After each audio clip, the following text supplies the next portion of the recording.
اعوذ باللہ من الشیطان الرجیم بسم اللہ الرحمن الرحیم نحمدہ و نصلی علی رسولہ الکریم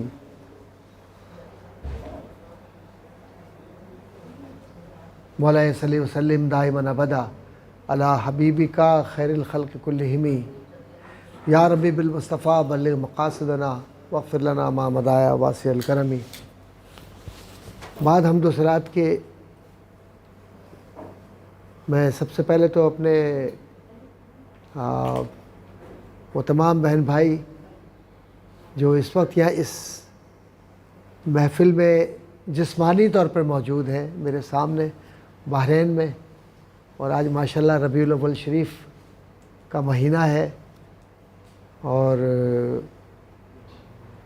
ساتھ ہی ساتھ سپٹمبر 10 تاریخ ہے ماشاءاللہ، اور ریاض بھائی ہمارے اور زرین بہن ان کا گھر ہے ماشاءاللہ، تو یہاں احباب سارے جمع ہیں یہ، تو میں سب کا شکر گزار ہوں آپ لوگ تشریف لائے، اور ساتھ ہی ساتھ وہ تمام بہن بھائی جو زوم پر ہیں اس وقت دنیا کے مختلف حصوں سے، سب کی خدمت میں السلام علیکم ورحمۃ اللہ تعالی وبرکاتہ۔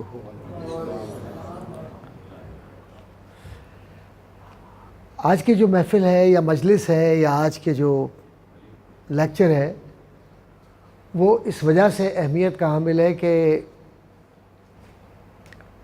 آج ہم ایک ایسی بزرگ ہستی جو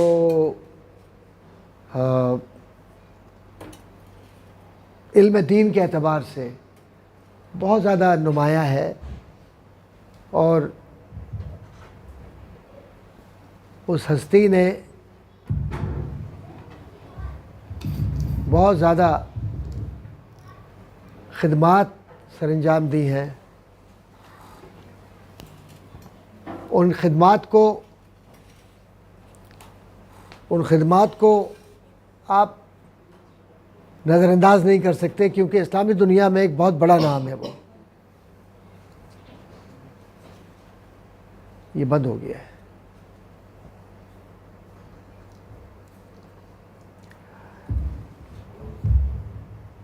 ایسی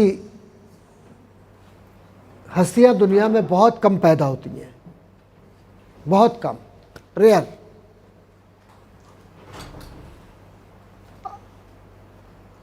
میری خواہش ہے یہ کہ انشاءاللہ ہم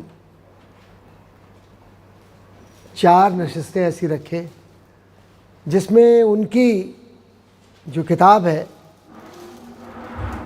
جو بہت پرانی کتاب ہے، بڑی کلاسیکل بک ہے، جس کو عام طور پر لوگ پڑھتے نہیں ہیں یا وقت نہیں ملتا پڑھنے کا، اس میں سارے جوابات آج کے موجود ہیں، اور وہ ہیں موت کے حوالے سے، قبر کے حوالے سے، فاتحہ کے حوالے سے، زندگی کے حوالے سے، روح کے حوالے سے۔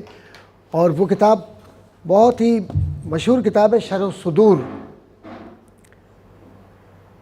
یہ شرح الصدور یا دلوں کو کی جو پوشیدہ باتیں ہیں وہ سامنے آنا،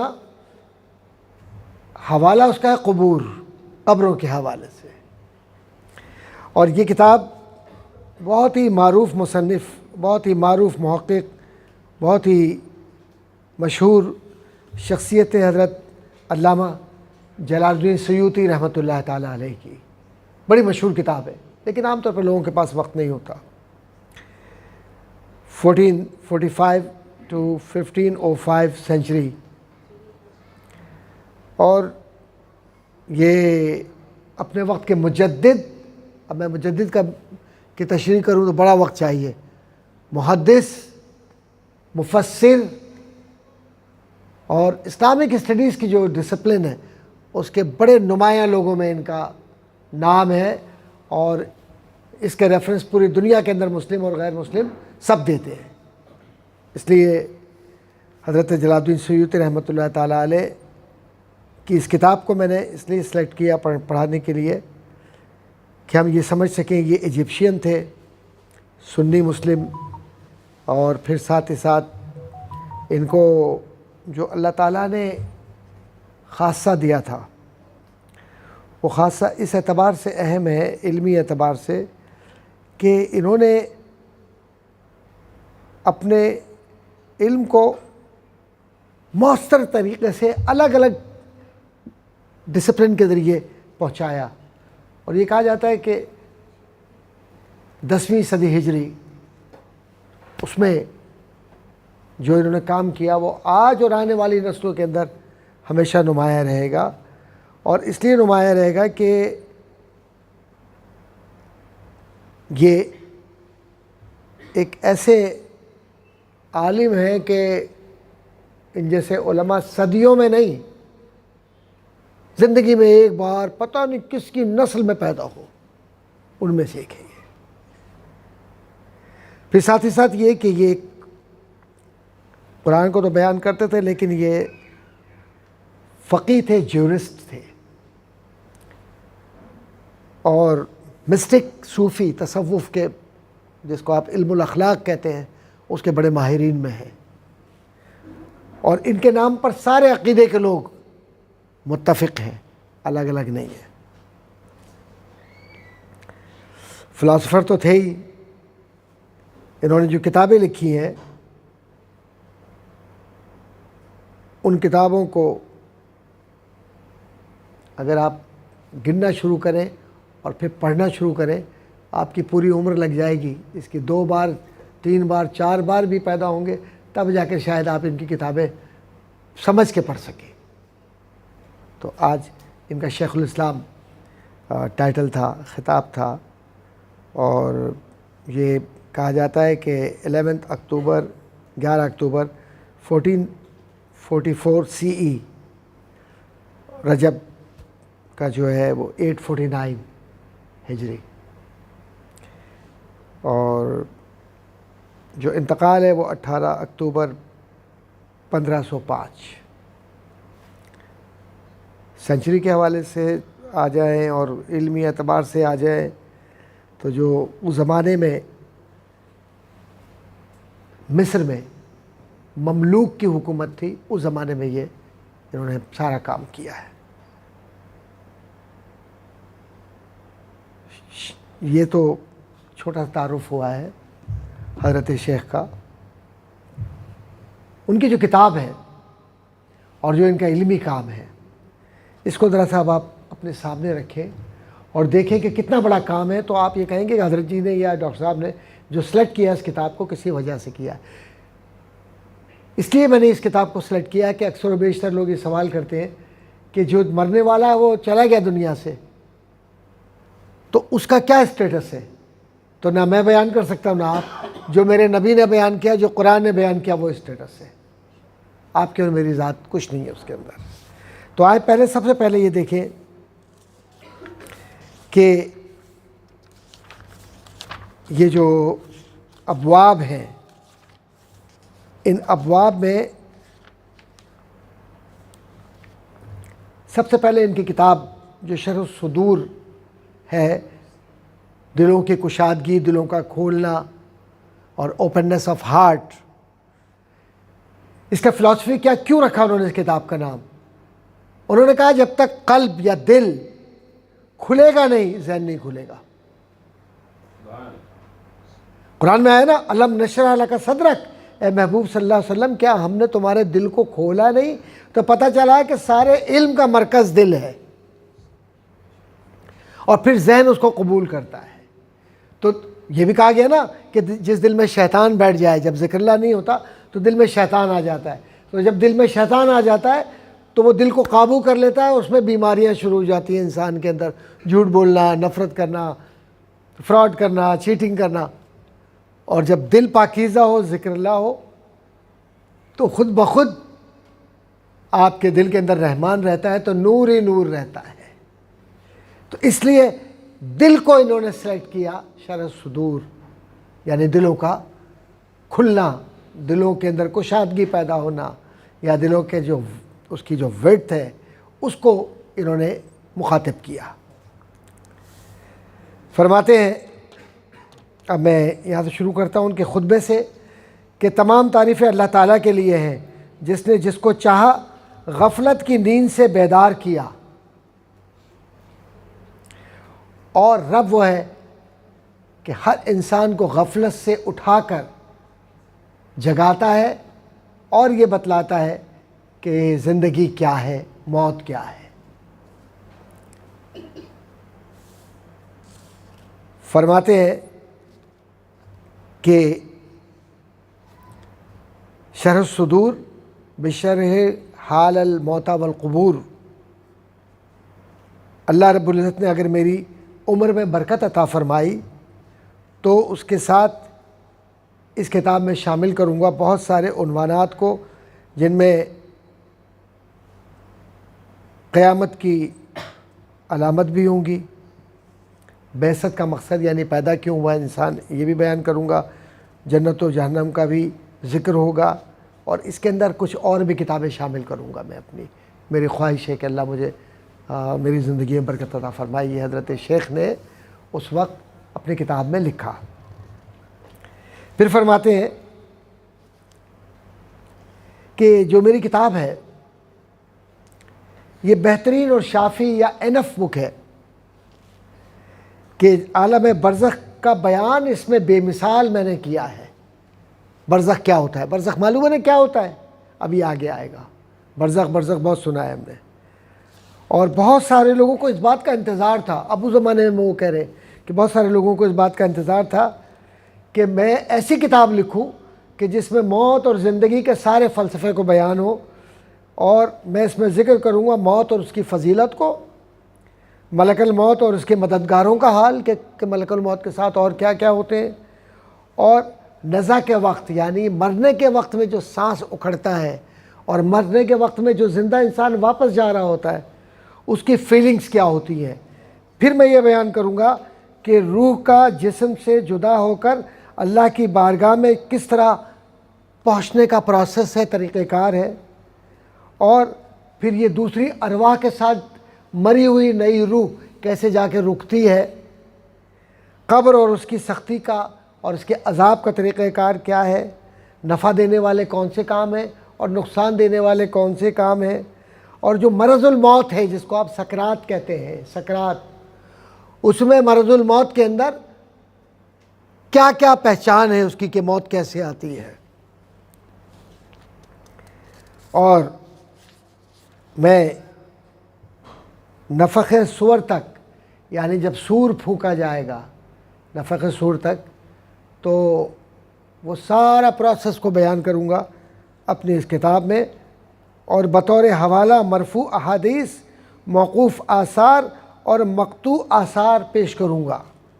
اب یہ ساری ٹرمنالوجیز ہیں، تھوڑی سی مشکل لگ رہی ہوں گی، تو مقصد یہ ہے کہ ایسی احادیث بیان کروں گا جو قابل قبول ہو اور جس کے اندر موقوف آثار جو ٹرمنالوجی پھر حقائق بیان کروں گا کہ موت کے بعد کی زندگی کیا ہے، وہ قرآن و حدیث کی روشنی میں اس کو آپ تک پہنچاؤں گا۔ اس کے بعد کہتے ہیں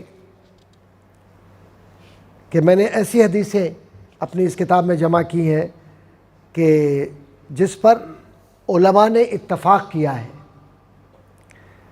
اور ائمہ احادیث نے کوئی اعتراض نہیں کیا ان احادیث پر، اور تذکرہ قرطبی میں جو کچھ اس سلسلے میں ہے اس میں پوری تنقیح کے ساتھ اس کے فوائد کا اضافہ کرتے ہوئے اس کتاب میں نقل کروں گا، اور اس کتاب کا نام میں نے جو رکھا ہے شرح الصدور بشرح حال الموتى والقبور، اس لیے ہے کہ اس کے اندر یہ بتلاؤں گا کہ دلوں سے لے کر موت اور موت سے لے کے پھر دوسری زندگی اور قبریں کیسی کشادہ ہوتی ہیں، اور قبروں کے اندر جو حالات ہوتے ہیں وہ سب میں اپنی اس کتاب میں قرآن کے ذریعے اور حدیث کے ذریعے بیان کروں گا۔ اس کے بعد باب اول فرسٹ چیپٹر آتا ہے اس کا۔ فرماتے ہیں کہ حضرت مجاہد رحمۃ اللہ تعالیٰ علیہ یہ تابعی ہیں۔ تابعی کون ہوتا ہے ذرا اس کو بھی سمجھ لیں۔ سب سے پہلے رسول اکرم صلی اللہ علیہ وآلہ وسلم کی ذات، حضور کو جنہوں نے دیکھا صلی اللہ علیہ وآلہ وسلم وہ ہو گئے صحابی یا صحابہ، اور پھر جنہوں نے صحابہ کو دیکھا، حضور صلی اللہ علیہ وآلہ وسلم کو نہیں دیکھا، وہ ہو گئے تابعی. اور پھر جنہوں نے تابعی کو دیکھا، صحابہ کو نہیں دیکھا، بعد میں پیدا ہوئے، وہ ہو گئے تبع تابعی. اب اس میں بہت سارے اولیاء کرام بھی ہیں، بزرگان دین بھی ہیں، اللہ والے لوگ بھی ہیں جن کے نام ہم بہت سارے سنتے ہیں، جیسے امام اعظم ابو حنیفہ رحمۃ اللہ تعالیٰ علیہ. صحابی نہیں تھے، لیکن انہوں نے حضرت امام جعفر صادق کو اور حضرت امام باقر رضی اللہ تعالیٰ عنہما ان کو دیکھا، ان سے علم حاصل کیا. تو اس کا مطلب یہ ہوا کہ یہ کن میں آئے؟ تبع تابعین میں. تابعین کو دیکھا. اس کے بعد اسی طرح حضرت مجاہد رحمۃ اللہ تعالیٰ علیہ تابعین میں ہیں، جنہوں نے صحابہ کو دیکھا. تو اب قرآن کریم کی ایک آیت ہے وَمِن وَرَائِهِمْ بَرْزَخٌ إِلَىٰ یوم یبعثون، یعنی اس سے مراد موت ہے اور مرنے کے بعد دوبارہ زندہ ہونے کے درمیان جو چیزیں آتی ہیں اس کو برزخ کہتے ہیں. حضرت ابو نعیم رحمۃ اللہ تعالیٰ علیہ، پھر یہ وہی قبیلہ تابعین تبع تابعین وغیرہ کا سوال ہے، انہوں نے بیان کیا اس کو حضرت مجاہد رحمۃ اللہ تعالیٰ علیہ کے قول کو بیان کرتے ہوئے. اب وَمِن وَرَائِهِمْ برزخ، اب یہ برزخ ان کے پیچھے کیا ہے؟ قرآن کریم کی آیت کہ ان کے پیچھے برزخ کیا ہے؟ مراد یہ ہے کہ جو ہم زندگی میں دوڑ رہے ہیں، اس دوڑ کے پیچھے موت ہے. زندگی کے پیچھے موت لگی ہوئی ہے. جیسے گاڑی چلا رہے ہیں آپ، ایک چھوٹی گاڑی چل رہی ہے، ایک بڑی گاڑی چل رہی ہے، کوئی ٹرک چل رہا ہے، ہر طرح کی گاڑیاں چل رہی ہیں. ایسے ہی انسان بھی الگ الگ بالکل اپنی شکلوں میں چل رہا ہے، دوڑ رہا ہے، ان کے پیچھے دوسری گاڑیاں چل رہی ہیں. تو ایک گاڑی سب کے پیچھے ہے، وہ ہے موت. اور جب وہ موت لے جاتی ہے قبر کے اندر، یعنی یوں سمجھیں کہ قبر میں گئے یا نہیں گئے. ایک اعتراض ہو سکتا ہے کہ بھائی سب تو قبر میں نہیں جاتے، بہت سو کو تو درندے کھا جاتے ہیں، جانور کھا جاتے ہیں، ان کو شیر نے کھا لیا. بہت سارے ہیں جو پانی میں ڈوب کے مر گئے، ان کو مچھلیوں نے کھا لیا. بہت سے آگ میں جل کے مر گئے، ان کو آگ نے کھا لیا. تو جس کو جیسے کھایا اس کی برزخ وہیں سے شروع ہو گئی. ضروری نہیں کہ ایک زمین کا کھڈا ہو اس کے اندر دفن کریں گے تو برزخ ہوگی، نہیں. برزخ is a situation where a deceased person lives. Not necessarily that he will put a person after death in grave. No. He may be eaten by any dangerous animal like lion اور بہت سارے جانور ہیں. بہت سارے لوگ جل جاتے ہیں، مر جاتے ہیں، پانی میں ڈوب جاتے ہیں. بہت سو کو قتل کر کے پھینک دیا جاتا ہے، چیل کوے کھا جاتے ہیں. سب برزخ میں ہے، چاہے وہ قبر میں ہو، چاہے وہ آگ میں ہو، چاہے وہ پانی میں ہو، چاہے وہ کہیں ہو. اور جس کو آپ رکھ دیتے ہیں 2 دن 4 دن کے لیے لاش کو سرد خانے میں، کولڈ اسٹوریج کے اندر، وہ بھی برزخ میں ہی ہے. آپ نے نماز پڑھی یا نہیں پڑھی کوئی فرق نہیں پڑتا، وہ برزخ میں ہے، اپنی برزخ میں موجود ہے. اس بات کو اچھی طرح اپنے ذہن میں رکھیں. اب موت کی ابتدا، یہ فلسفہ بیان کیا حضرت علامہ جلال الدین سیوطی رحمۃ اللہ تعالیٰ علیہ نے کہ موت کی ابتدا کیسے ہوئی. حضرت ابن شیبہ رحمۃ اللہ تعالیٰ علیہ حسن سے روایت کرتے ہیں رضی اللہ تعالیٰ عنہ. امام حسن ان سے روایت کرتے ہیں کہ جب اللہ تعالیٰ نے حضرت سیدنا آدم علیہ السلام اور ان کی ذریت کو پیدا فرمایا ایک ریکویسٹ آئی ہے کہ تھوڑے سے سمپلیفائڈ یعنی ٹرمینالوجی لوگوں کے سمجھ میں نہیں آ رہی ہے، اردو بہت ہائی لیول کی آ رہی ہے. اچھا تھوڑی سی ریکویسٹ. اچھا ٹھیک ہے. میرے پاس ریاض بھائی ایک پیغام لے کر آئے ہیں ہمارے بھائی کا، اور ماشاءاللہ اللہ تعالیٰ انہیں سلامتی عطا فرمائے. ماشاءاللہ دین اسلام میں شامل ہوئے ہیں الحمدللہ. اللہ تعالیٰ ان کو اس پر قائم رکھے اور دین پر قائم رکھے. تو اب یہ محبتوں کے ساتھ تو کہہ رہے ہیں کہ ذرا ٹرمینالوجی مشکل ہے. میں تو کوشش کر رہا ہوں اردو آسان بولنے کی. چلے جہاں مشکل لگتا ہے تو میں انگریزی میں بول دیتا ہوں تاکہ آسان ہو جائے. تو beginning of life, beginning of موت یا ڈیتھ کیسے؟ تو اس کو ابن شیبہ is Islamic scholar. He narrated from حضرت امام حسن رضی اللہ تعالیٰ عنہ. وہ کہتے ہیں کہ جب اللہ تعالیٰ نے حضرت آدم علیہ السلام کی اولاد کو پیدا کیا، بچوں کو پیدا کیا، ہمیں پیدا کیا. چلو اب میں آسان کر رہا ہوں. اچھا بھی ہے. امریکہ وغیرہ میں بھی وہ لوگ بھی یہ کہتے ہیں حضرت جی جب آپ اردو بولتے ہیں تو پھر بہت مشکل ہو جاتی ہے. چلو ٹھیک ہے. تو جب انسان کو پیدا کیا اللہ تعالیٰ نے تو فرشتوں نے اللہ تعالیٰ سے کہا، اب یہاں تو لکھا ہے عرض کیا، تو میں کہتا ہوں اللہ تعالیٰ سے کہا کہ اے اللہ زمین میں ان کی گنجائش نہیں ہے. دیر از نو روم in earth for human being. Why are you creating them? Since there is no justification. کہ بھائی کیسے؟ نعوذ باللہ من ذالک، اللہ سے کون جسٹیفیکیشن لے گا؟ کوئی نہیں لے سکتا. لیکن انہوں نے اپنی عقل کے مطابق سوال کیا. جیسے وہ کہا تھا نا کہ تو ایسوں کو پیدا کر رہا ہے زمین پر جو فساد کریں گے. تو قرآن نے کہا تھا انی اعلم ما لا تعلمون، جو میں جانتا ہوں وہ تم نہیں جانتے ہو. اللہ نے جواب دیا تھا ان کو. تو کہا کہ گنجائش نہیں ہے. اللہ نے فرمایا تم پریشان مت ہو بھائی، پریشان مت ہو فرشتوں، میں نے اس کا بھی انتظام کر دیا ہے. کیا انتظام ہوا ہے؟ اللہ نے فرمایا کہ میں زندگی پیدا کر رہا ہوں تو اس کے ساتھ موت کو بھی پیدا کر رہا ہوں. تو اب جو زندہ ہوگا اس کو مرنا بھی ہے. جب مرے گا تو جگہ خالی ہوگی، دوسرے آئیں گے. سمپل ہے.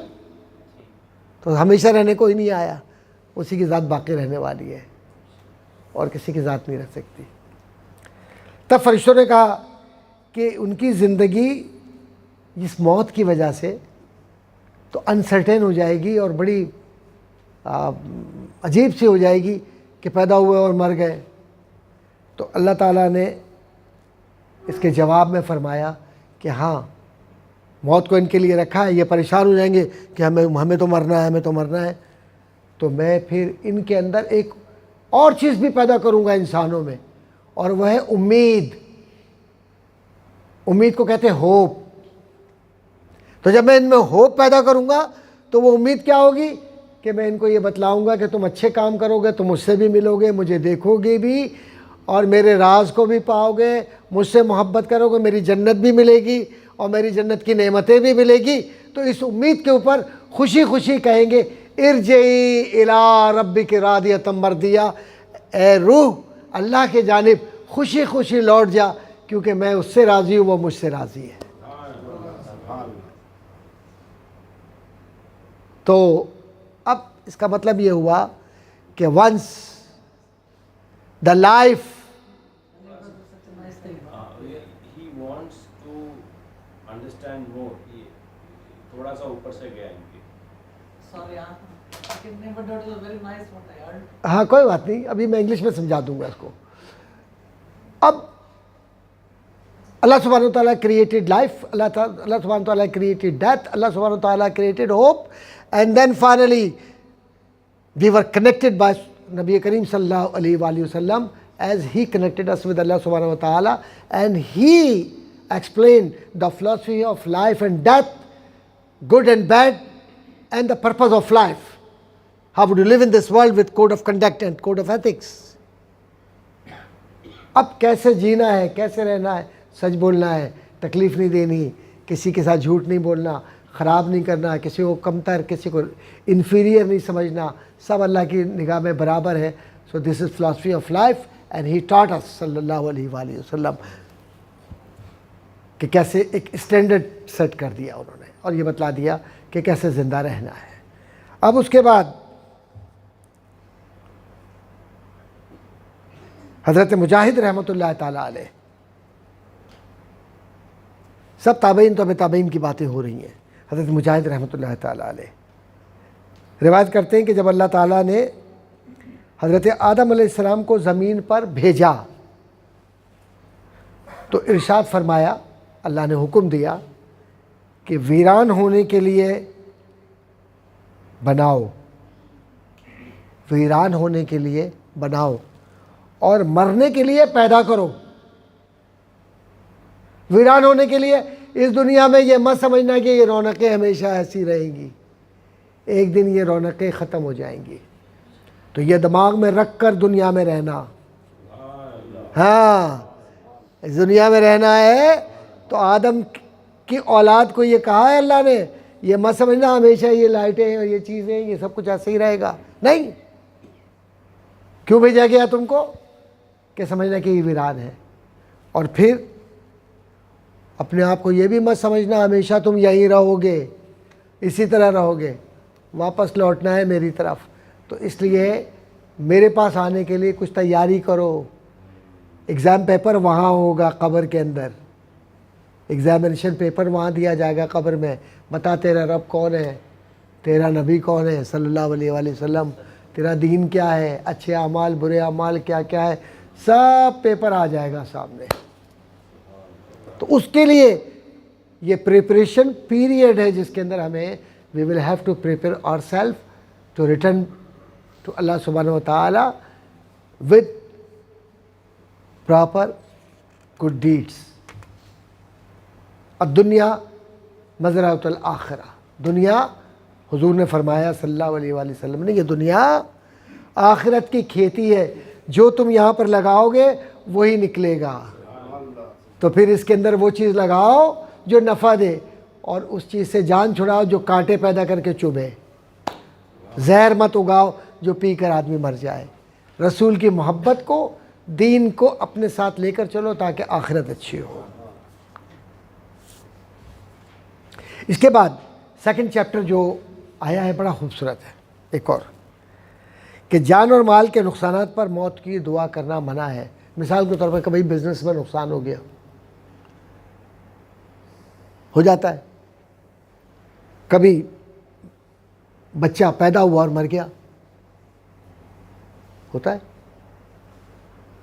پریشانیوں پر یہ کہنا یا اللہ مجھے موت دے دے، نعوذ باللہ من ذالک، یا اللہ یہ میرے ساتھ کیا ہو گیا، یا اللہ یہ کیسے ہو گیا، وہ کیسے ہو گیا، ایسی فضول باتیں کرنے سے انسان کی گھر کی برکت ختم ہو جاتی ہے۔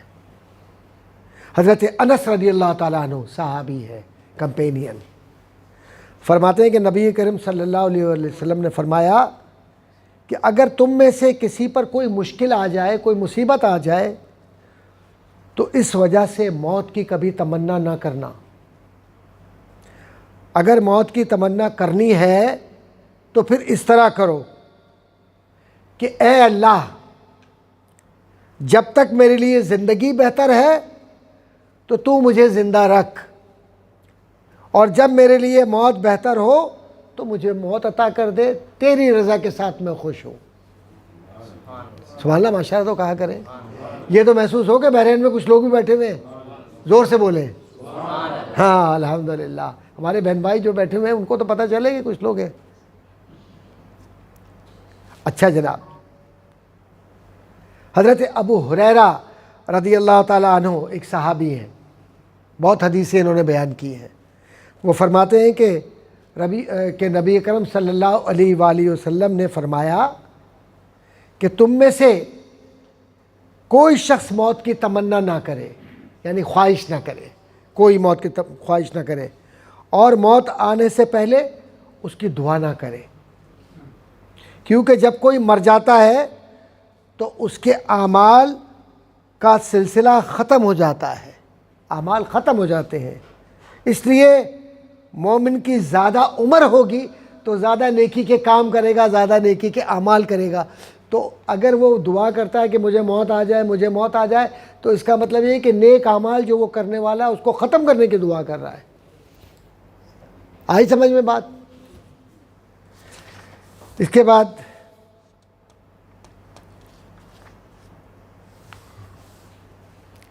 تیسرا چیپٹر آتا ہے کہ حضرت ابو ہریرہ رضی اللہ تعالی عنہ روایت کرتے ہیں کہ رسول اللہ زور سے بولے صلی اللہ علیہ وآلہ وسلم، یہ درود ہے، زور سے بولیے صلی اللہ علیہ وآلہ وسلم، صلی اللہ علیہ وآلہ وسلم، کہ رسول کو پکڑ لیا اور نبی اور اہل بیت کو چھوڑ دیا، یہ بھی نہیں ہے گوارا اللہ کے نبی کو۔ حضور نے اپنے شہزادوں کو اپنے ساتھ رکھا ہمیشہ، اور یہ وہ شہزادے ہیں کہ جب حضور اگر سجدے میں جاتے اور امام حسن یا امام حسین اگر حضور کی کمر پہ آ جاتے تو حضور سجدے سے سر نہ اٹھاتے جب تک کہ وہ نہ اتر جاتے۔ تو صلی اللہ علیہ وآلہ وسلم، جو آل سے محبت کرتا ہے وہ رسول سے محبت کرتا ہے، یاد رکھیے گا۔ تو فرماتے ہیں کہ رسول اکرم صلی اللہ علیہ وآلہ وسلم کے پاس، یہاں تو لفظ لکھا ہوا ہے بارگاہ میں حاضر ہوا، اب میں کروں گا تو مشکل ہو جائے گی آپ کے لیے، تو حضور صلی اللہ علیہ وسلم کی خدمت میں حضور کے پاس ایک شخص آیا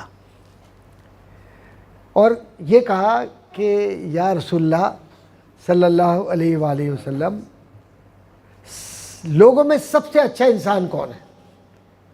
سب سے اچھا آدمی کون ہے؟ ہو از دا موسٹ فیوریٹ اور most important person among the people, or who should be appreciated? Who is the nicest one? آپ نے ارشاد فرمایا کہ جس کی عمر بڑی ہو، لمبی ہو، جس کی عمر لمبی ہو اور نیک عمل کرتا ہو۔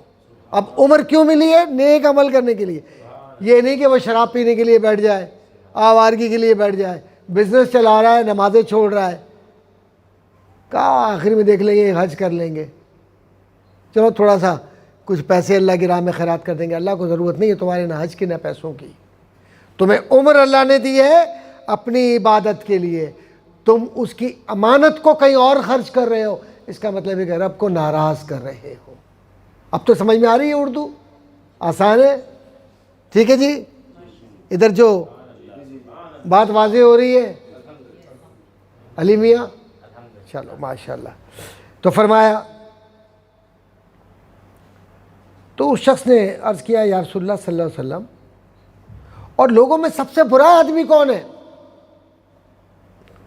تو آپ نے فرمایا کہ جس کی عمر بہت طویل ہو، بہت بڑی ہو، لیکن وہ نیکی کا کام نہ کرتا ہو۔ تو اس کا مطلب یہ ہوا کہ آپ کو بیماری سے اللہ اٹھا رہا ہے، آپ کو بچپن سے اللہ لے کے چل رہا ہے کہ آپ بوڑھے ہو گئے، 60 سال 70 سال 75 سال 80 سال، لیکن آپ کی لالچ نہیں ختم ہو رہی، برے کاموں میں سب آپ انوالو ہیں۔ تو آپ کو یہ امانت دی ہے اللہ نے، عمر۔ اب اگر اس کو آپ غلط استعمال کر رہے ہیں تو کل قیامت کے دن سوال ہوگا، تو نے عمر کس کام میں ضائع کی اپنی؟ کلیئر ہو گئی بات؟ بات واضح ہو گئی؟ اب اس کے بعد آ جاتے ہیں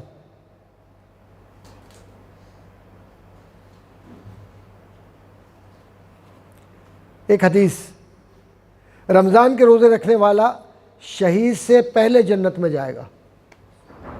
ہے نا، عجیب سی بات ہے نا، لیکن حدیث ہے۔ وہ حضرت ابو ہریرہ رضی اللہ تعالیٰ عنہ سے روایت ہے کہ رسول اکرم صلی اللہ علیہ وسلم پر قبیلہ قدا یا قضا کہ جو شخص ایمان لائے اور ان میں سے ایک تو شہید ہو گیا اور دوسرا آدمی 1 سال تک زندہ رہا اور سال کے بعد مر گیا۔ حضرت طلحہ بن عبداللہ رضی اللہ تعالیٰ عنہ کہتے ہیں کہ میں نے خواب میں دیکھا کہ شہید کے بعد مرنے والا شخص پہلے جنت میں داخل ہو گیا۔ میں نے صبح فوری طور پر جا کر، دیکھو کیا خوش نصیب لوگ تھے، اللہ اکبر، قربان جاؤ ان کے نصیبوں کے، کہ اٹھتے تھے حضور کے پاس پہنچ جاتے تھے. یا رسول اللہ میں نے خواب میں دیکھا حضور کے پاس پہنچ گئے، کہ میں نے خواب میں دیکھا یا رسول اللہ صلی اللہ علیہ وسلم کہ اس طرح سے میں نے خواب میں دیکھا. تو رسول اکرم صلی اللہ علیہ وآلہ وسلم یعنی وہ بیان کیا کہ اس طرح سے ہوا، اس طرح سے ہوا، وہ پہلے جنت میں وہ چلا گیا. تو رسول اللہ صلی اللہ علیہ وسلم نے فرمایا کیا تجھے معلوم نہیں ہے کہ اس کی شہادت کے بعد، کس کی شہادت کے بعد؟ اس آدمی کی شہادت کے بعد جو دنیا سے چلا گیا، اس نے 1 ماہ کے روزے رکھے تھے اور اس نے 6 لاکھ رکعت نماز ادا کی اور دیگر عبادت بھی اس نے ادا کی، لہذا اس کی بنیاد پر وہ جنت میں پہلے چلا گیا. تو پتہ چلا کہ جو عمر ہے آپ کے پاس، اگر آپ نے اس کو عبادت میں لگا دیا تو جنت تو آپ کو تحفے میں مل گئی، رب کی رضا اور رب کی خوشی اور رسول کی خوشی بھی مل گئی. سبحان اللہ، بہت سلو بولتے ہیں آپ. 2 ہی صورتیں، یا تو میں آپ پر کوئی ٹیکس لگا دوں، تو ٹیکس تو آپ پر میں نہیں لگا سکتا، میری اتھارٹی نہیں ہے. گزارش کر سکتا ہوں کہ سبحان اللہ، ماشاء اللہ، درود شریف یہ ذرا پڑھا کریں. جس مجلس میں یہ ہوتا ہے فرشتے ایک ایک آدمی کا نام لے جا کر اللہ کے پاس پہنچاتے ہیں. اب میں ایک بات پوچھتا ہوں کہ فرشتے کو کیا ضرورت ہے اللہ کے پاس پہنچائے؟ کیا اللہ دیکھ نہیں رہا؟ نہیں، یہ پروٹوکول ہے. اس آدمی کی رسپیکٹ ہے کہ جو اللہ کو، اس کے رسول کو یاد کر رہا ہے، تو اللہ کہہ رہا ہے میں تو دیکھ ہی رہا ہوں، لیکن میں نے فرشتہ اس لیے رکھا ہے وہاں پر تاکہ میرے پاس لائے، تو پروٹوکول، اس کی رسپیکٹ میرے پاس اور بڑھے. ہاں یہ بات ہے.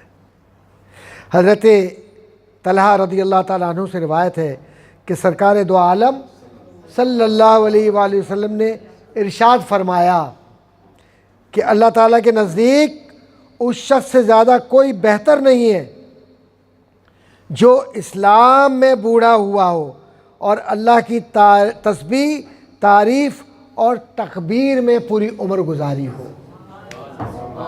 سبحان اللہ، ماشاء اللہ. تو یہ کتنی بڑی بات ہے کہ جو نوجوانی میں ماشاءاللہ دین سیکھ رہے ہیں، نوجوانی میں دین کو لے کے چل رہے ہیں، یا جنہوں نے دین اسلام کو ابھی قبول کیا اور وہ لے کر چل رہے ہیں، سیکھ رہے ہیں، تو اللہ کے خاص بندے ہیں یہ لوگ. They are very important people. اب اس کے بعد آپ آگے چلیں. حضرت عمر رضی اللہ تعالیٰ عنہ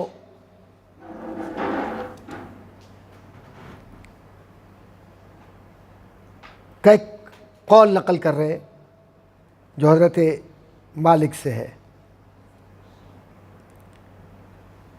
اے اللہ، میری قوت کم ہو گئی اور عمر زیادہ ہو گئی ہے اور میری رعایا منتشر ہو گئی، اس لیے تو مجھے موت دے تاکہ میں ضائع کرنے والا اور کوتاہی کرنے والا نہ بن جاؤں.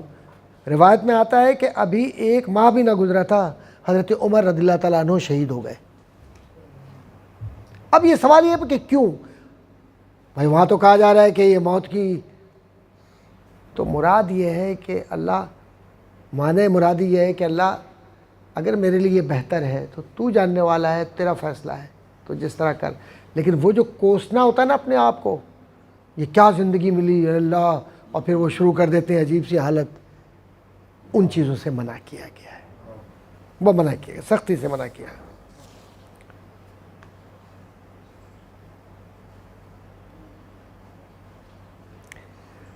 ابن مسعود رضی اللہ تعالیٰ عنہ نے حضور اکرم صلی اللہ علیہ وآلہ وسلم کے حوالے سے ایک روایت بیان کی ہے کہ حضور صلی اللہ علیہ وآلہ وسلم نے فرمایا کہ جب دجال نکلے گا تو مومن بندے کے نزدیک مر جانے سے بہتر کوئی چیز نہیں ہوگی.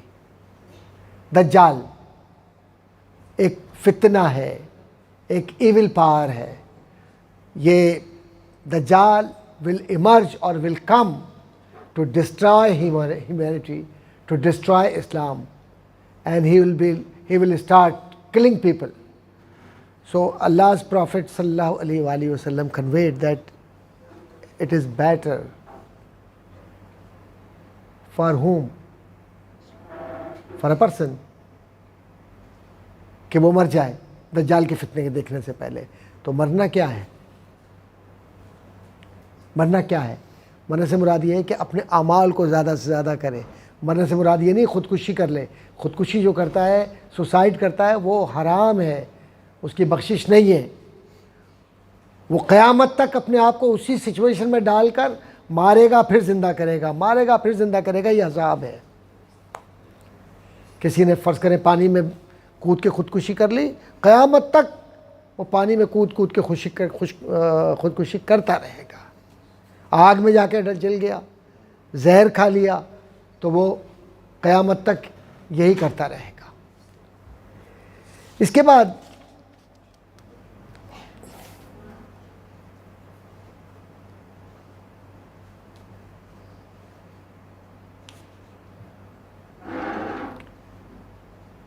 حضرت ابو ذر غفاری رضی اللہ تعالیٰ عنہ فرماتے ہیں کہ رسول اکرم صلی اللہ علیہ وآلہ وسلم نے فرمایا کہ لوگوں پر ایک زمانہ ایسا بھی آئے گا کہ جب کسی کا کوئی جنازہ گزر رہا ہوگا تو وہ کہیں گے کاش کہ اس کی جگہ مجھے موت آ گئی ہوتی جو میں دیکھ رہا ہوں. اتنا برا زمانہ بھی آ جائے گا. اس طرح کی بہت ساری احادیث ہے، بہت تفصیلات ہیں. اس کے لیے تو پورا 1 سال چاہیے بیان کرنے کے لیے. میں مختصر کر رہا ہوں.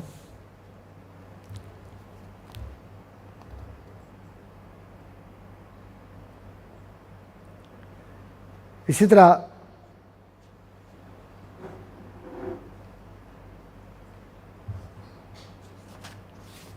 ہم موت کے فضائل پر بات نہیں کرتے کیونکہ ہم زندہ رہنا چاہتے ہیں، ہے نا.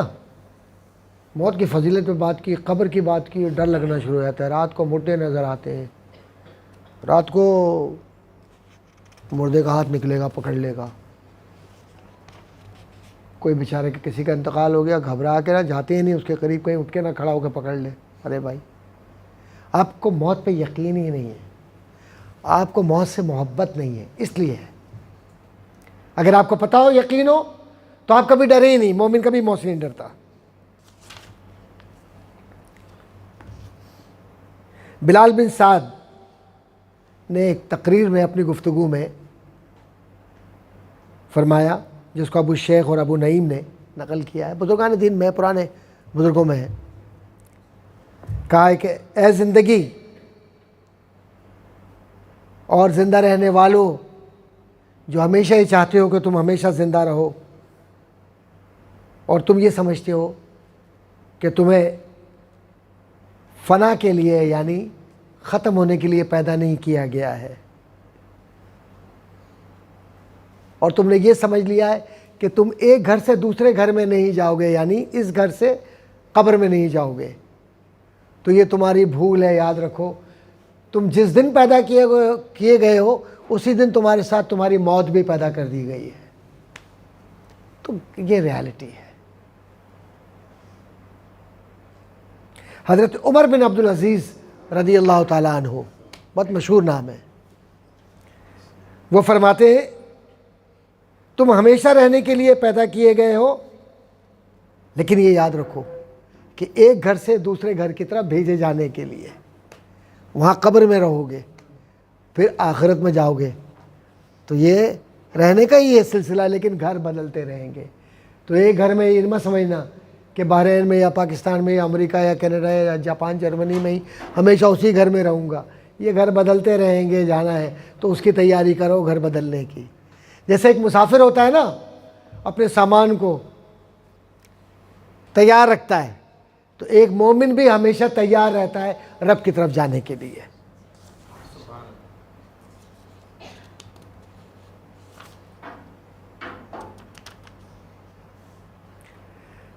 نبی اکرم صلی اللہ علیہ وسلم کے ایک صحابی ہیں حضرت عبداللہ بن عمر بن عاص.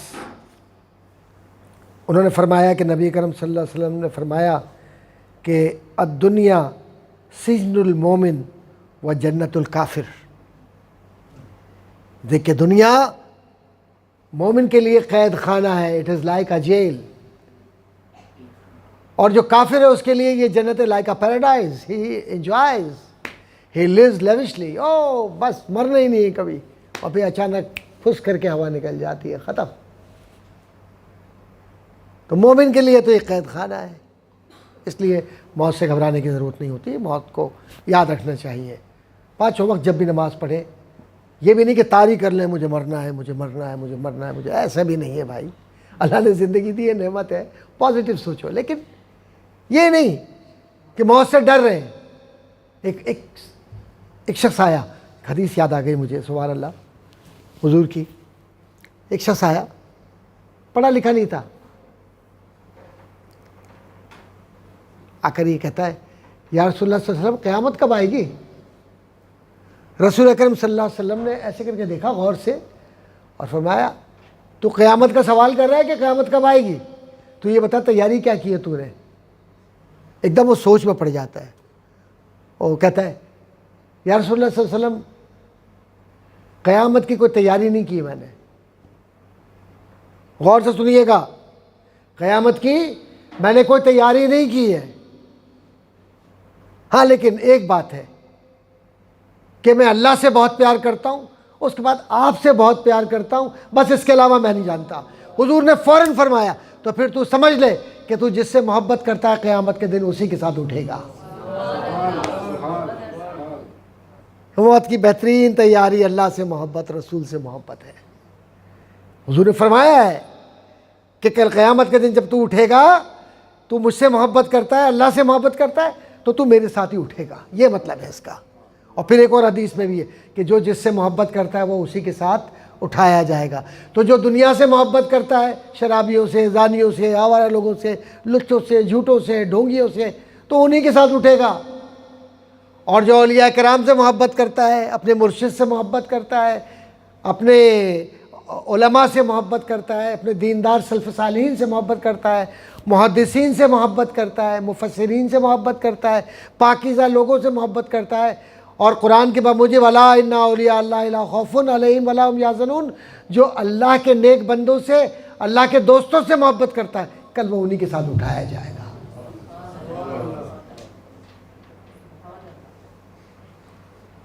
تو عمل یاد رکھیے کہ عمل سے, بقول علامہ اقبال رحمۃ اللہ تعالیٰ علیہ کے, کہ عمل سے زندگی بنتی ہے جنت بھی جہنم بھی.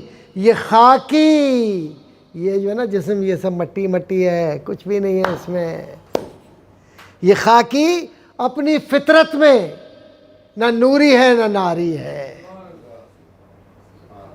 Your act will count. You will be assessed through your actions and activities, whatever you did in this temporary world. Your creation of mud, dust or clay, nothing else. In nature or through the nature, when you are assessed, you are nothing. You are like a dust. But when you will be assessed by your actions, then Allah loves you. There is hadith Qudsi. Let me include here that Allah subhanahu wa ta'ala, hadith Qudsi, as I stated earlier in Urdu, talking informally to our brothers and sisters, then Allah subhanahu wa ta'ala, when somebody involves himself or herself into nawafil other than faraiz and sunnah, nawafil, in the night, middle of the night, you cry, you love, due to love you cry, your tears are coming out from your eyes, and you involve yourself to Allah subhanahu wa ta'ala, realizing all sins and few amal, then Allah subhanahu wa ta'ala would love you and would say you, I don't disappoint you. Why? Because you love me. And once, when you love me, then giving you reward of your love and involvement in nawafil, this is a gift for you, that I become your eye, I become your hand, I become your tongue, I become your feet. That whole of your body, or the whole body of yours, is being retransformed due to my love, that I send my noor and my gift of love in your body, and you become my friend. And it is called Awliya Allah. Awliya Allah, friends of Allah subhanahu wa ta'ala. And who are they? They dare to say every truth before everyone. They don't hide truth. And they sacrifice their life for the sake of Allah and Nabi sallallahu alayhi wa sallam. They don't care about any worldly benefit, or they don't want to be beneficiary of this world. And they say that inna hayati wa mamati wa mahyaya lillahi rabbil alameen. Mera jeena, mera marna, my life and death belongs to Allah subhanahu wa ta'ala. Once somebody is committed like this, his amal will be accepted as a mu'min, and you will be stamped mu'min and jannati, pure hearted person, spiritual person.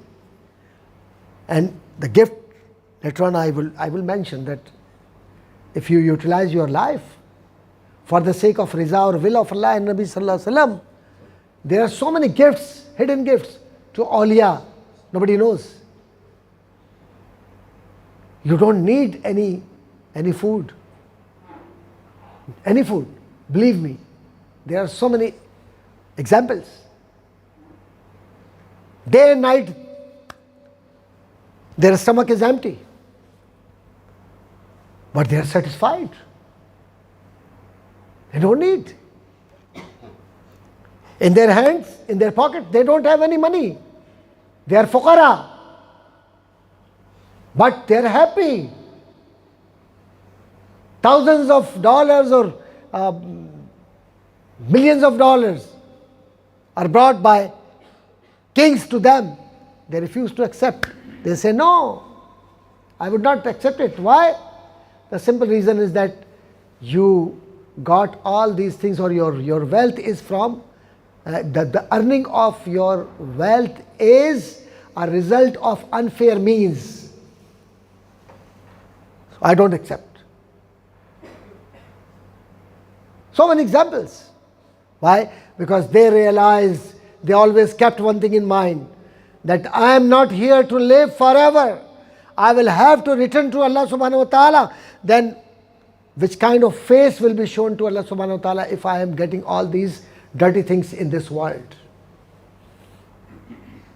So my dear brothers and sisters, the major thing, or the major purpose of this book is to understand, to realize, and to remember death, maut. We are temporary. We have temporary visa.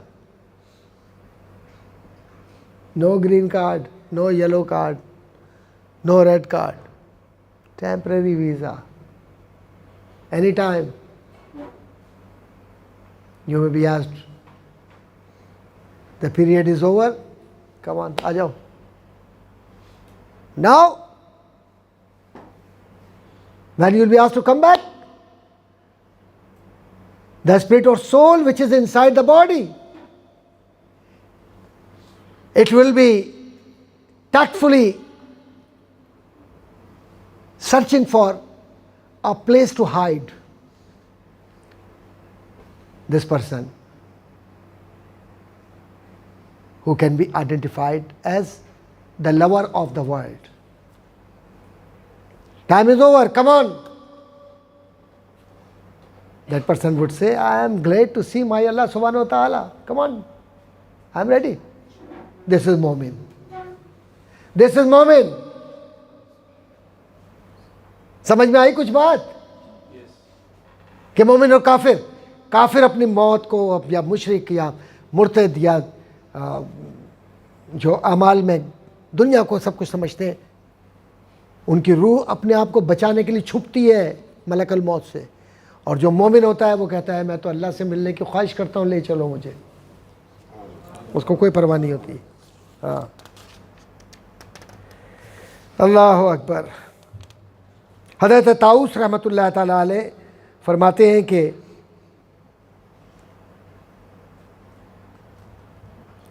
کہ مسلمان کے دین کو کوئی چیز نہیں بچا سکتی، کوئی چیز حفاظت نہیں کر سکتی، کچھ بھی نہیں، سوائے موت کے گڑھے کے، کہ جو موت کا گڑھا ہے وہی اس کو بچا سکتی ہے اگر وہ اس کو ریئلائز کرے۔ مالک بن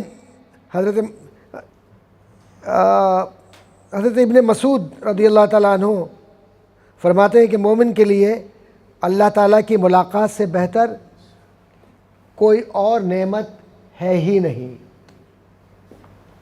مومن کے لیے اللہ تعالیٰ کی ذات جو سب سے بڑی نعمت ہے، اس سے ملنا، سمجھے کہ اس سے بڑی نعمت کوئی بھی نہیں۔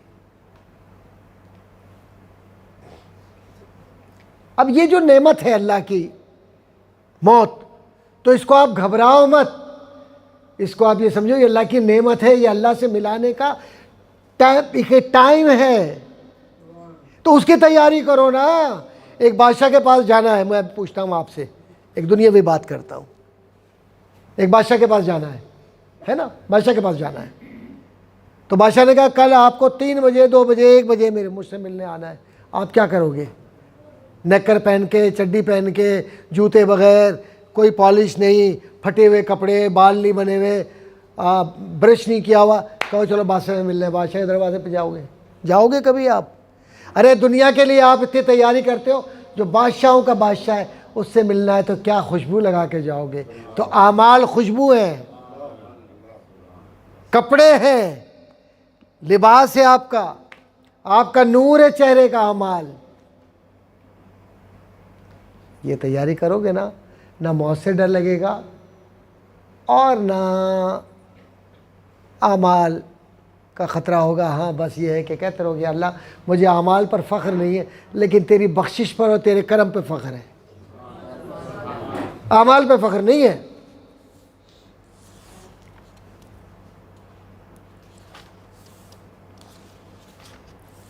اس کے بعد حضرت حذیفہ رضی اللہ تعالیٰ عنہ صحابی تھے، میں اسکپ کر رہا ہوں بہت ساری چیزیں اس میں سے، یہ کتاب میں پڑھا رہا ہوں شرح الصدور حضرت امام جلال الدین سیوطی رحمۃ اللہ تعالیٰ علیہ کی، اس میں سے میں آپ کو پڑھا رہا ہوں، یہ پڑھا کیا رہا ہوں، ہم ڈسکس کر رہے ہیں آپس میں۔ تو حضرت حذیفہ رضی اللہ تعالیٰ عنہ کے وصال کا وقت آیا، یعنی انتقال کا وقت آیا، وصال کا مطلب انتقال، تو آپ نے فرمایا بڑی انتظار کے بعد میرا محبوب آیا ہے۔ یہ اللہ والے لوگ ہیں، دے ویلکم ڈیتھ اینڈ دین دے نو کہ آ گیا ٹائم۔ کتنے اللہ والے لوگ ہیں پہلے کہہ دیتے ہیں دیکھو بھائی کل اتنے بجے مجھے جانا ہے، اس سے پہلے یہ سب چیزیں کر لو۔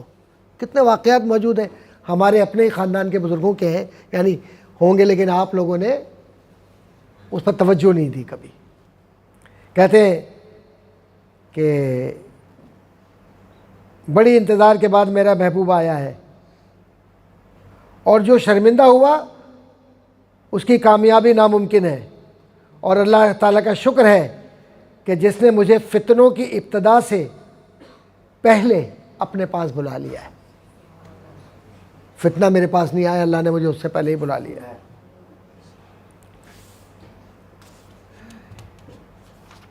تو یہ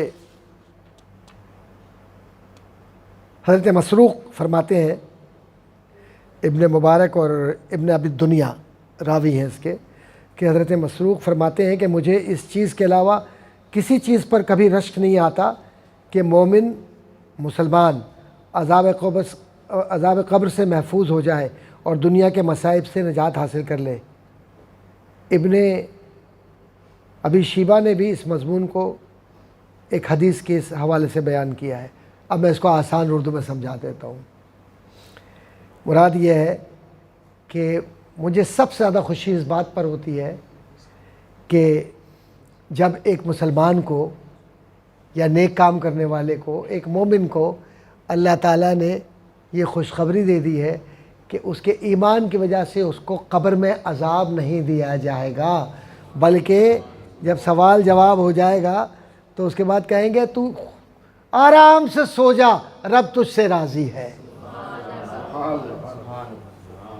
تو اس کی تیاری کی ضرورت ہے. الحمدللہ آپ لوگ تو سب اللہ اس کے رسول صلی اللہ علیہ وآلہ وسلم سے محبت کرتے ہیں، اور وہ تیاری بھی ہم سب تھوڑی تھوڑی کر رہے ہیں. اللہ تعالیٰ قبول فرمائے. حضرت صفوان بن سلیم فرماتے ہیں کہ موت دنیا کے مصائب سے آرام دیتی ہے، اگرچہ خود موت میں تکلیف ہے لیکن اس کے بعد آرام ہے. بالکل ایسے ہی ہے جیسے میں آپ سے ایک بات پوچھتا ہوں. ماشاءاللہ ڈاکٹر حضرات بھی موجود ہیں یہاں پر، ہے نا ڈاکٹر حضرات؟ ماشاءاللہ کتنے موجود ہیں؟ 2 ڈاکٹر بیٹھے ہوئے ہیں ماشاءاللہ. اچھا، ڈاکٹر حضرات بھی موجود ہیں. جب کوئی مریض آتا ہے آپ کے پاس، کہتا ہے میرے پیٹ میں تکلیف ہو رہی ہے، تو آپ خوشی سے کہتے ہیں کہ پیٹ کٹوا لو؟ نہیں، اندر سے دکھ ہوتا ہے نا، لیکن پھر بھی آپ کہتے ہیں پیٹ کٹوا لو. پیٹ کٹوانے کے لیے کہتے ہیں نا، تو پھر اس کی سرجری ہوتی ہے، پھر اس میں سے غلاظت نکال دیتے ہیں اور اس کے بعد جوڑ دیتے ہیں. تو بس یہ یاد رکھیے کہ اعمال جو نیکی کے ہیں نا، کہ کھانے پینے کو بہت دل چاہ رہا ہے، گرمی بہت ہے. اب یہ تو بحرین میں تو اتنی گرمی ہوتی ہے، ابھی میں شام میں گزرا ہوں تو قیامت تھی. پتہ نہیں آپ لوگ ماشاءاللہ بڑے حوصلے والے لوگ ہیں، اللہ تعالیٰ آسان کرے. قیامت کی گرمی تو کیا ہوگی وہ. تو جو لوگ اس گرمی کے اندر روزہ رکھ کر، عبادت کر کے، کھانے پینے کی چیز کو چھوڑنا، زندگی کو مشکل بنا لینا، راتوں کو جاگنا، تو یہ آپریشن ہی ہے. تو جب آپ یہ تکلیف اٹھاتے ہیں تو اب اس آپریشن کے بعد جب ڈاکٹر نے کہا آپ نے تکلیف اٹھا لی اور اس کے بعد آپریشن ہو گیا، تو بعد میں مریض خوش رہتا ہے یا روتا رہتا ہے؟ تو بس یہ دنیا ہے، یہ آپریشن تھیٹر ہے. اس آپریشن تھیٹر میں اللہ یہ کہہ رہا ہے، رسول صلی اللہ علیہ وآلہ وسلم یہ کہہ رہے ہیں کہ یہ آپریشن کروا لو، اس کے بعد ٹھیک ہو جاؤ گے. آپریشن کروا لیا، ٹھیک ہو گئے. تو قبر کے بعد اس کے بعد جب نکلے تو وہ سارے آپریشن کے جو ہے نا وہ ساری آسانیاں آپ کو مل رہی ہیں. تو یہ دنیا آپریشن تھیٹر ہے، اس میں اس تکلیف کو برداشت کر لو. تکلیف کیا ہے کہ جو شراب پی رہا ہے اس کو وقتی خوشی شراب کی مل رہی ہے، آپ شراب نہیں پی رہے الحمدللہ. تو جو شراب پینے والا وہ کہے گا دیکھو یار یہ پاگل آدمی ہے، شراب میں تو اتنا مزہ آتا ہے، آدمی سرور میں رہتا ہے، غم بھول جاتا ہے. تو جو مومن ہے وہ کہتا ہے میں نے تو رب کی محبت کی اور رسول کی محبت کی شراب پی لی، اب کسی شراب کی ضرورت نہیں ہے. سبحان اللہ ماشاءاللہ. تو آپ لوگ بولنا ترک کر چکے ہیں، ترک کر چکے ہیں. تو آسانی مل گئی. اب آسانی ملی تو اس نے پھر دوسروں کو بھی کہا کہ دیکھو نماز پڑھو، روزہ رکھو، زکوٰۃ، حج، نیکی یہ کام کرو. تو جب یہ سارے کام شروع کر دیے اس نے اور دوسروں کو بھی، تو دوسرے بھی نیکی کی طرف آ گئے. تو اب آپ کو اللہ نے کہا تو نے میری راہ کے لیے بلایا تو جنت تو تیری ہوئی. جو تیری راہ پر چلنے والا دوسرے راستے پہ چل رہے ہیں، کیونکہ تو میرا دوست ہے، تو تیرے راستے پہ جو دوسرے چل رہے ہیں ان کو بھی جنت دے دی ہم نے. کیونکہ اللہ کی رحمت تو تلاش کرتی ہے، ڈھونڈتی رہتی ہے. آپ کو معلوم ہے ایک رات میں کئی مرتبہ اللہ تعالیٰ کی رحمتیں آپ کے دروازے پہ دستک دے رہی ہوتی ہیں اور پھر کہہ رہی کیسا بندہ ہے تو، میں تجھے پکار رہا ہوں خیر کی طرف، الصلاۃ خیر من النوم، اور تو سو رہا ہے. تو فرشتے افسوس کرتے ہیں سونے والے پر کہ کیسا بد نصیب ہے کہ رب نے پیغام بھیجا. یہ ایسے ہی ہے کہ ایک آپ کا منسٹر یا آپ کا جو یہاں پر وہ ہوتے ہیں آپ کا بادشاہ امیر وہ آپ کو پیغام بھیجے کہ آپ یار مجھ سے مل لو، میں تم کو تحفہ دے رہا ہوں، اور تم کہو جاؤ میں سو رہا ہوں، تو سودا کیا کرنا ہے؟ سودا جو کرنا ہے، حضرت انس رضی اللہ تعالیٰ عنہ فرماتے ہیں کہ موت کو حضور نے فرمایا کہ موت کو کثرت سے یاد کیا کرو کہ وہ گناہوں کو ختم کرتی ہے اور دنیا میں زہد پیدا کرتی ہے.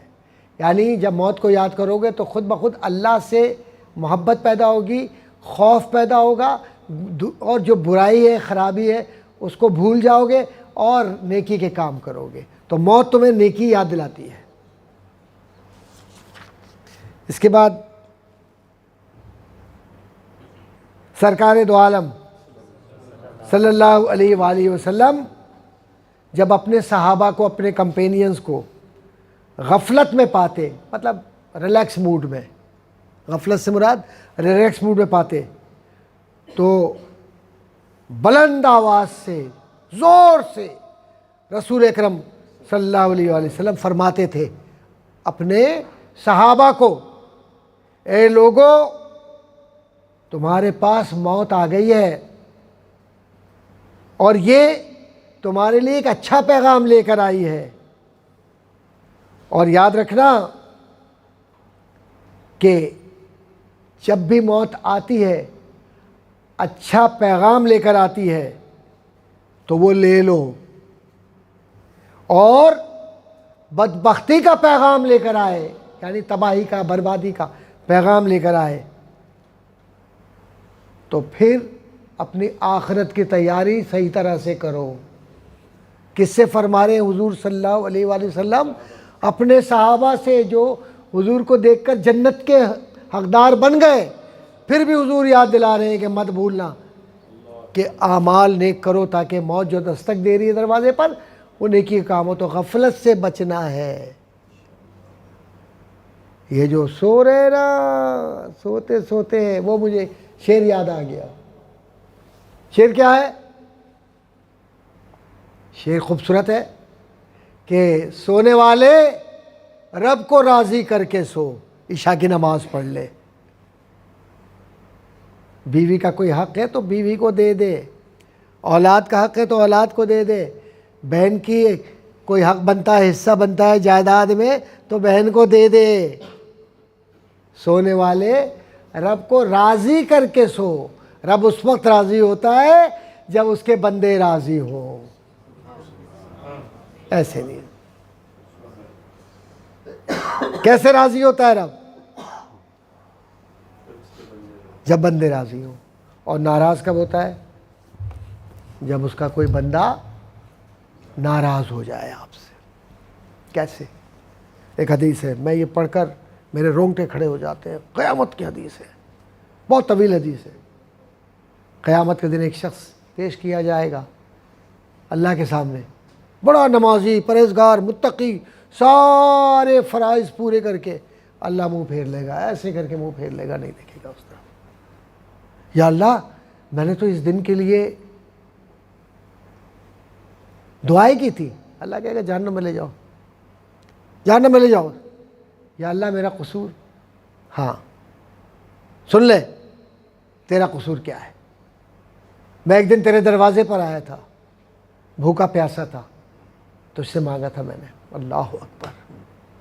تو نے انکار کر دیا، تو نے انکار کر دیا جبکہ تجھے میں نے سب کچھ دیا تھا. یا اللہ اگر مجھے پتا ہوتا. تو اب آج کی زبان میں ایک ونڈو کھلے گی. آج کی زبان میں بات کر رہا ہوں، یہ حدیث کا حصہ نہیں ہے. اس میں وہ شخص کو دکھایا جائے گا، دیکھ جیسے اعمال دکھائے جاتے ہیں نا، وہ اعمال. یہ شخص تجھ سے پانی مانگ رہا ہے، تجھ سے روٹی مانگ رہا ہے، تجھ سے مدد مانگ رہا ہے. ایک اور حدیث کے اندر ہے کہ میں بیمار تھا تو مجھے دیکھنے نہیں آیا. کہ یا اللہ تو کب بیمار تھا؟ پھر وہی مریض دکھایا جائے گا. اس شخص کو پہچانتا ہے نا، تو نے اس کی تیمارداری نہیں کی، تو نے اس کو پوچھا نہیں، حالانکہ تو کر سکتا تھا. تو میرا رب تو اتنی چھوٹی چھوٹی چیزوں کو کہ تو نے میرے فلاں بندے کے ساتھ یہ کیا، تو اب کس چیز کے لیے تو رحم مانگ رہا ہے؟ تو نے رحم کیا تھا جب تجھے میں نے عمر دی تھی، تجھے میں نے پیسہ دیا، تجھے میں نے وقت دیا، تجھے میں نے زندگی دی، تو نے کیا کچھ؟ نہیں کیا نا، تو نے غرور کیا، تیرے پاس سب کچھ تھا، تو نے کچھ نہیں کیا، اب تو ایسے لوٹ کے آ گیا، لے جاؤ جہنم میں۔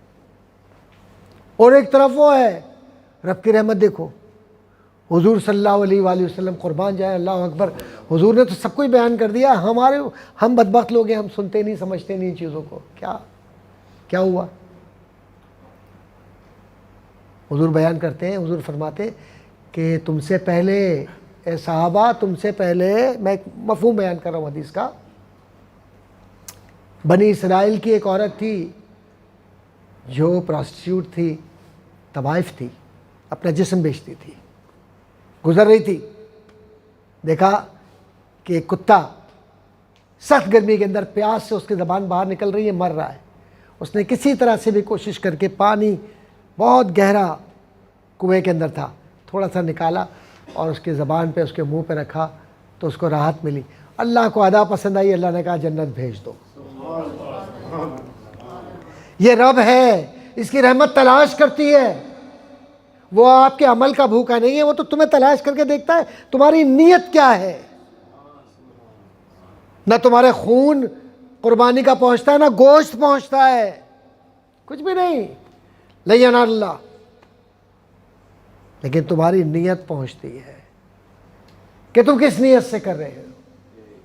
تو اخلاص جس کو کہتے ہیں خالصتاً لوجہ اللہ، اللہ کی رضا کے لیے کوئی عمل کرنا، یہ آپ کو اللہ کی رضا کے ساتھ اللہ تک پہنچاتا ہے۔ اس لیے اللہ والوں کی محفلوں میں بیٹھو۔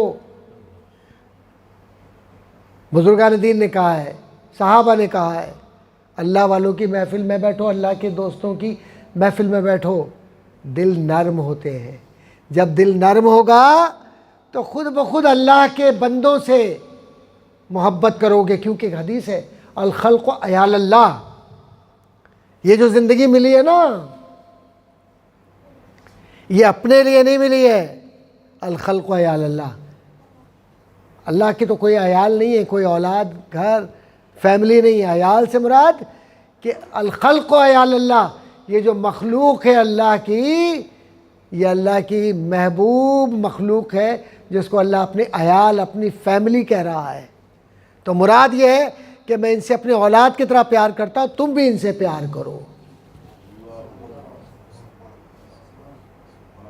اب کوئی کہے کہ کسی غریب کا بچہ، میرے پاس پیسے موجود ہوں لیکن میں اس کی کتابوں کے لیے، اس کی تعلیم کے لیے پیسے نہ دوں اور اس پیسے کو رکھ لوں، کل قبر کے اندر وہ پیسہ سانپ بن کے ڈسے گا، آپ کو بچھو بن کے ڈسے گا کہ تم نے غریب کی مدد نہیں کی۔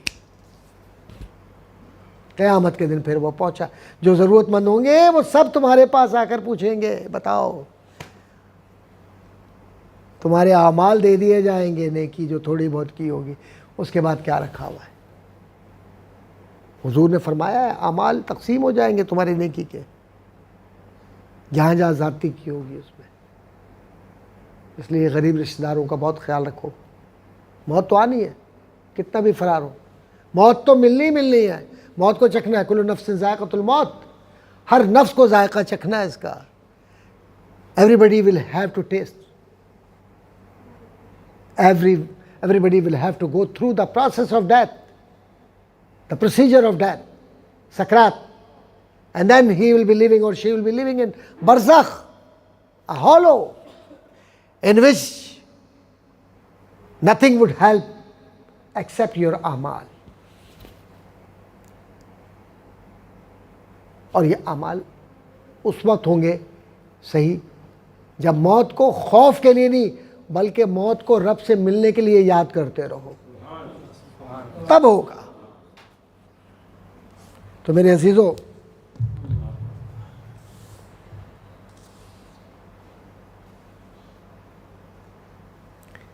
ایک شخص، ابن ثابت نے بیان کیا ہے کہ ایک شخص نبی اکرم صلی اللہ علیہ وسلم کے سامنے آیا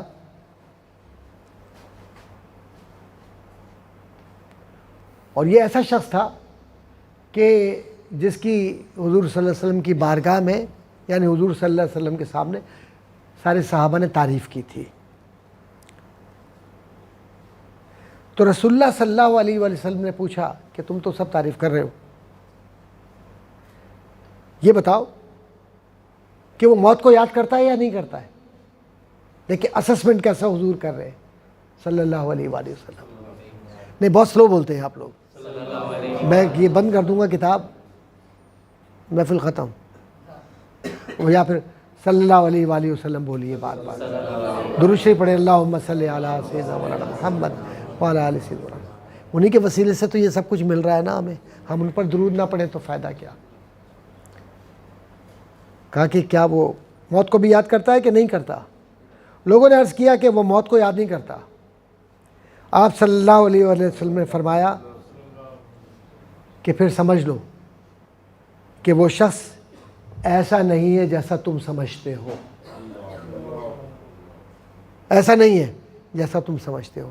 تو پتہ چلا کہ جو شخص موت کو یاد کرتا ہے اس کی تعریف کی جائے گی، جو موت کو یاد نہیں کرتا اس کی تعریف نہیں کی جائے گی.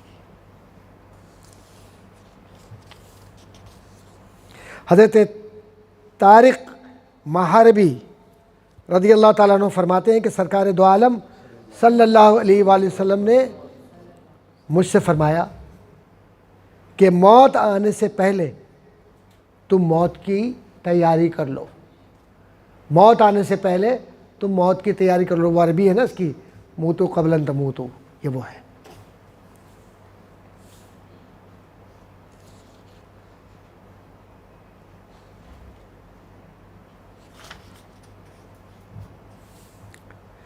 حضرت صفیہ رضی اللہ تعالیٰ عنہ ایک عورت بیان کرتی ہیں کہ ایک عورت حضرت عائشہ صدیقہ رضی اللہ تعالیٰ عنہ کی خدمت میں حاضر ہوئی اور عرض کی کہ میرا دل بڑا سخت ہو گیا ہے، بہت سخت ہے میرا دل. تو آپ نے فرمایا کہ موت کو بہت زیادہ یاد کیا کرو. کیوں؟ کہ تم جتنا موت کو یاد کرو گی اتنا ہی تمہارا دل نرم ہو جائے گا. حضرت ابو حازم رحمۃ اللہ تعالیٰ نے فرماتے ہیں کہ اے انسان، مرنے کے بعد تجھے پتہ چلے گا تو کون ہے. حضرت انس رضی اللہ تعالیٰ عنہ فرماتے ہیں کہ رسول اللہ صلی اللہ علیہ وآلہ وسلم نے ارشاد فرمایا کہ دنیا میں بہترین موت زہد کی موت ہے. زہد سمجھا دیتا ہوں، یعنی سب سے بہترین موت اگر ہے تو وہ زہد کی ہے. زہد سے مراد کہ پاکیزہ موت. پاکیزہ موت سے مراد یہ کہ اللہ کی عبادت کرنا، نیکی کے کام کرنا، اللہ کے کہے ہوئے حکم کے مطابق زندگی گزارنا. اس کو زہد کی موت کہتے ہیں. زاہد اسی سے آتا ہے. حضرت علی المرتضیٰ رضی اللہ تعالیٰ عنہ نے فرمایا کہ لوگ سو رہے ہیں، لوگ سو رہے ہیں، جب مر جائیں گے تو جاگ اٹھیں گے. اللہ اکبر. دوبارہ سنیں، کتنا بڑا قول ہے حضرت علی کا، ہے کہ لوگ سو رہے ہیں، جو ہمیں نا اس وقت ہم سو رہے ہیں، جب مر جائیں گے تو جاگ جائیں گے. حضرت ابو الفضل عراقی نے فرمایا اے لوگو تم سوئے ہوئے ہو تو یاد رکھو ایک وقت وہ بھی آئے گا کہ جب موت تم کو سلا دے گی.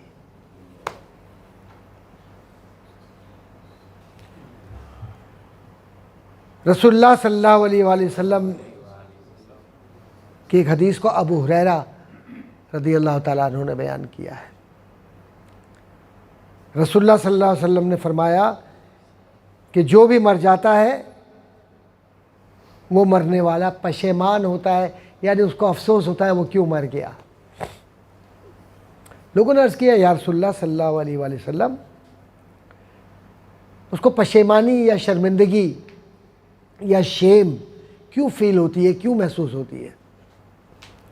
آپ نے فرمایا کہ اگر وہ عمل نیک عمل کرنے والا ہے تو اس پر اس کو شرم آئے گی کہ میں نے نیکی کے عمل تو کیا لیکن اور زیادہ کیوں نہیں کیا، زیادہ کیوں نہیں کیے میں نے نیکی، کاش کہ میں اور کر لیتا۔ اور اگر وہ بدکار ہوگا، خراب کام کرنے والا ہوگا، تو وہ کہے گا کاش کہ میں خراب کام نہ کرتا، کوئی اچھا کام کر دیتا۔ تو یہ شرمندگی ہوتی ہے، مرنے کے بعد یہ احساس ہوتا ہے۔ تو اللہ تعالیٰ ہماری زندگیوں کو برکت والی زندگی بنائے، اور ہماری زندگیوں میں اللہ تعالیٰ اپنے حبیب محمد مصطفیٰ صلی اللہ علیہ وسلم کی بتلائے ہوئے راستے کے مطابق اللہ تعالیٰ کی محبت کو، جس کو توحید کی محبت کہتے ہیں، وہ ہماری زندگیوں کا حصہ بنا دے، اور اللہ تعالیٰ اپنے حبیب صلی اللہ علیہ وسلم کی محبت کو ہماری زندگی یعنی اسوہ حسنہ کو ہماری زندگی کا روشن چراغ بنا دے، اور اولیاء کاملین جو نیک لوگ جنہوں نے زندگیاں گزاری، پاکیزہ زندگی بسر کی، اللہ تعالیٰ ہمیں اپنے راستے پر، اپنے محبوب کے راستے پر، اور پاکیزہ جو قرآن میں ہم بار بار 5 وقت نماز میں پڑھتے ہیں، اہدنا الصراط المستقیم صراط الذین انعمت علیہم، کہ میرے رب مجھے اس راستے پہ چلانا جن پر تو نے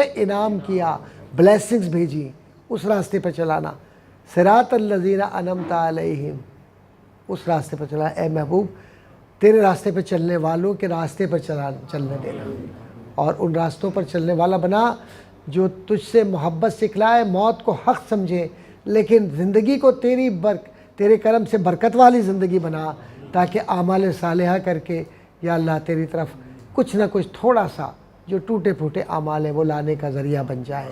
اے اللہ جو اس دنیا سے چلے گئے ان کی مغفرت کاملہ عطا فرما۔ ہماری خالدہ بہن کے لیے بھی دعا فرمائے کہ اللہ پاک ان کی بخشش کاملہ، اور جتنے بھی دنیا سے چلے گئے ان سب کی اپنے کرم خاص سے اللہ تعالیٰ بخشش عطا فرما، مغفرت عطا فرما، جو حیات ہے ان کی زندگیوں میں برکت عطا فرما۔ اور ہمارے ریاض بھائی اور زرین بہن کے گھر پر یہ محفل ہوئی، اور شگفتہ بہن ہماری جس طرح سے دین کی خدمت کر رہی ہیں، اللہ تعالیٰ ان کی زندگیوں میں برکت عطا فرما۔ اور سارے بہن بھائی ہمارے جو یہاں بیٹھے ہوئے ہیں جن کے بزرگ دنیا سے چلے گئے، ان کی مغفرت کاملہ عطا فرما، جو حیات ہیں ان کی زندگیوں میں برکت عطا فرما۔ یا اللہ اپنے رحمت کاملہ سے ہماری زندگیوں میں جو خرابیاں ہیں، برائیاں ہیں، یا اللہ تعالیٰ ان سب سے ہمیں مامون و محفوظ فرما۔ اور اے اللہ اپنے نبی محمد مصطفیٰ صلی اللہ علیہ وآلہ وسلم کے طفیل ہمیں ان لوگوں میں سے بنا دے جن سے تو راضی ہوا ہے، اور جن سے تیری رضا کی وجہ سے ان کی قبریں روشن ہوئی ہے۔ یا اللہ ہمارے اعمال تو کچھ بھی نہیں ہے، جو بھی ٹوٹے پھوٹے اعمال ہیں ان کو اپنی بارگاہ میں قبول و منظور فرما۔ اے اللہ ہمارے وہ احباب جو IECRC Islamic education and cultural research centre کو چلا رہے ہیں، امریکہ میں، بحرین میں، کینیڈا میں، اور ان میں ہمارے احباب پاکستان میں اور ہندوستان میں جو بیت ہیں، بہت سارے لوگ، اور دنیا کے بہت سارے حصوں میں، بحرین میں بھی ہیں، کہ اللہ تعالیٰ سب پر اپنی رحمتوں کا نزول فرما۔ اور جتنے بھی دنیا میں مسلمان آباد و شاد ہیں، پروردگار ان کی زندگیوں میں جو خوشیاں ہیں ان کو شیطان کی نظر سے بچانا، ان کی زندگیوں میں برکت عطا فرما، اور خیر کے معاملات اور خیر کے راستے سے اللہ تعالیٰ واپسی کا راستہ بنا۔ یا اللہ تعالیٰ ادھر بھی، اس دنیا میں بھی اور آخرت میں بھی تو ہم سے راضی رہے، اور تیرا محبوب ہم سے راضی رہے۔ یا اللہ تیری رضا کے ساتھ زندگی بسر کرنے والا بنا۔ ہماری بہنیں، بیٹیاں، بچیاں ہیں، یا اللہ تعالیٰ غیب سے جن کی شادیاں نہیں ان کے لیے غیب سے اچھے رشتے عطا فرما، جو اپنے گھروں میں اللہ ان کو سکون کی زندگی نصیب فرما، اور جو بچے ہمارے پڑھ رہے ہیں ان کی زندگیوں میں برکت عطا فرما، اور ان کی امتحانات میں اور ان کے علم میں برکت عطا فرما، اور سب ہمارے بھائی جو احباب بیٹھے ہوئے ان کے رزق میں برکت عطا فرما۔ یا اللہ تعالیٰ سب کو اپنے راہ پہ چلنے والا بنا۔ آمین بجائے سید المرسلین صلی اللہ علیہ وآلہ وسلم۔ یا اللہ اپنا کرم فرما، کرم فرما، کرم فرما، وآخر دعوانا ان الحمد للہ رب العالمین بحق لا الہ الا اللہ لا کلمہ طیبہ زور سے پڑھیے لا الہ الا اللہ لا الہ الا اللہ لا الہ الا اللہ محمد رسول اللہ صلی اللہ علیہ وسلم. اور ہمارے وہ بہن بھائی جو زوم کے ذریعے ہمارے ساتھ وابستہ رہے اور اس وقت شامل تھے اس محفل میں، اللہ پاک ان کی بھی دینی دنیاوی سارے معاملات آسان فرما، ان کی زندگیوں میں برکت عطا فرما، ان کی صحت و عافیت عطا فرما. اور جتنے لوگوں نے اس وقت اپنا وقت لگایا ہے اس وقت اس دینی کام میں، اللہ تعالیٰ اس کا اجر ان کے لیے، ان کے بزرگوں کے لیے، ان کے والدین کے لیے عطا فرما. اور یا اللہ ان کے گھر میں ان کے اولادوں کو بھی خوشیاں، صحت و عافیت عطا فرما. صلی اللہ علیہ خیر خلقی محمد و آلہ و صحبہ اجمعین بحق لا الہ الا اللہ محمد رسول اللہ صلی اللہ علیہ وسلم.